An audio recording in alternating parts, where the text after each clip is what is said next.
What's up mga kapatids? For today's video is ilalaban na naman natin si Ringless ngayon. At ang makakalaban niya is yung ibon nila Boss Rebcar, Pagubasan at dun sa may bandang Masagana. So ayun, inaantay na lang namin sila. Pagdating nila dito is pupunta agad kami dun, then magbibitawan na kami. So let's go!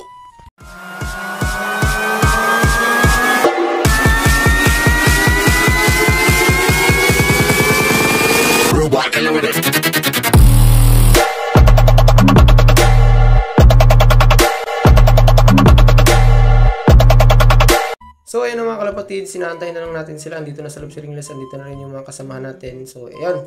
At ayun na nga, dumating na nga sila Boss Rebcar, dala na yung panlaban nila. At nagulat ako dahil kaparehong checkered na ibon yung ilalaban nila sa amin. So nagkaiba lang sila sa mata. So ngayon mga kalapatids, is papunta na tayo dun sa bahay ng may-ari ng kalapati nito. Let's go! So, andito na nga pala tayo sa bahay ng aming makakalaban at sumuong pa kami dito sa may sampayan. At ito na sila. So, andun na din yung mga ibon nila sa bahay. So, magsisimula na kami. Let's go!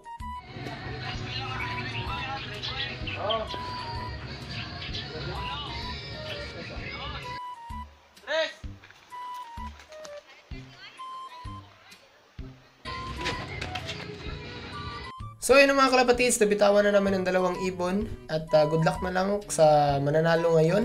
At abangan na lang natin yung datingan ng dalawang ibon. Let's go! So ito nga pala yung pag-dive ng kanilang ibon, around 5 minutes. So ito yung oras ng kanilang ibon guys, 5 minutes and 8 seconds. So uwi muna tayo ng bahay, tingnan natin si Ringless. So ito naman yung pagdating ni Ringless guys, around mga 3 minutes. So ayan, sinabayan si Ringless ngayon ng dalawang kalapati. So ayun yung problema niya. So una sana siyang dumating kasi yung dumaan siya dito is around 3 minutes ito. So yung kalaban kanina is 5 minutes na yung pagdating noon. So ito lang talaga yung nagka-problema sa lipad ni Ringless ngayon. Let's go!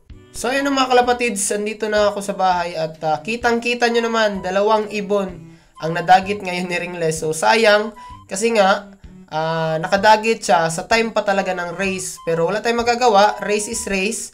So panalo sila Boss Rebcar. So natalo si Ringless ngayon. So bawi na lang tayo next time. What's up mga kalapatid? So ayun, nandito na ako sa bahay at nakapasok na yung ibon natin si Ringless. So nakakatawa guys kasi nga around 3 minutes, namataan na pala na dumating na siya dito. Sabi ni Daryl kanina, nung nagtawagan kami doon, nung andun ako sa kabila, na andito na si Ringless. Ro.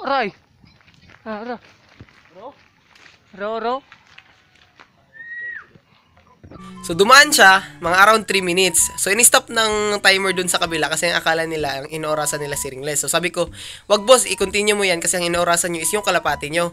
So ayun, continue pa rin yung oras hanggang sa dumating na 4 minutes. Nagtataka na ako, ba't umabot ng 4 minutes hanggang sa umabot kami ng 5 minutes. So, sabi ko sa sarili ko, baka na-fall ko na si Ringless or anong nangyari, ba't ang tagal niya talaga sa taas.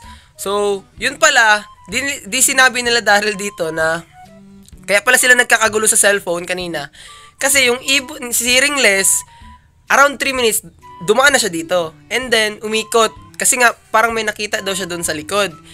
And then ngayon, pagbalik, tatlo na sila. May kasama na siyang dalawa. So, nakadagit si Ringless ng dalawang ibon, guys. Sumabay siya. And then, dinala niya dito. Pinapasok niya dyan sa loft ko. So, kaya siya nag 5 minutes. Yung kalaban naman is, ang oras nila is 5 minutes and may seconds yun eh. Tapos, so, kung sa speed, kung bumaba sana si Ringless agad, panalo sana tayo ngayon. So, 3 minutes lang yung lipad ni Ringless. Nakarating na siya dito around 3 minutes. Then yung kalaban is nasa 5 minutes. So magre-rebansin kami next time. So ayan, dito ko lang tatapusin ang vlog ko. So ayun, natalo tayo ngayon kasi nga may sumabay kay Ringless. So ayun, na-distract talaga yung ibon natin kasi dalawa eh. Kahit sinong ibon guys, pag sinabayan ng dalawa yan, madi-distract talaga yan. So sayang yung speed ni Ringless ngayon. 3 minutes pa naman sana. So, ayun, 3 minutes si Ringless namataan dito, 5 minutes yung kalaban. Pero yung total is talo si Ringless kasi bumaba siya, 6 minutes na daw, sabi nila. So, ayun, congrats sa kila Boss Rebcar, tsaka yung may-ari, si Boss Along.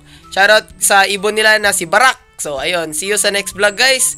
Magre-rebansin kami next time. See you sa next vlog. Dito lang tatapusin ang vlog ko. Huwag kalimutan mag-like at i-hit ang notification bell para lagi kayo updated sa aking mga videos. So, see you next time, kalapatids. Bye!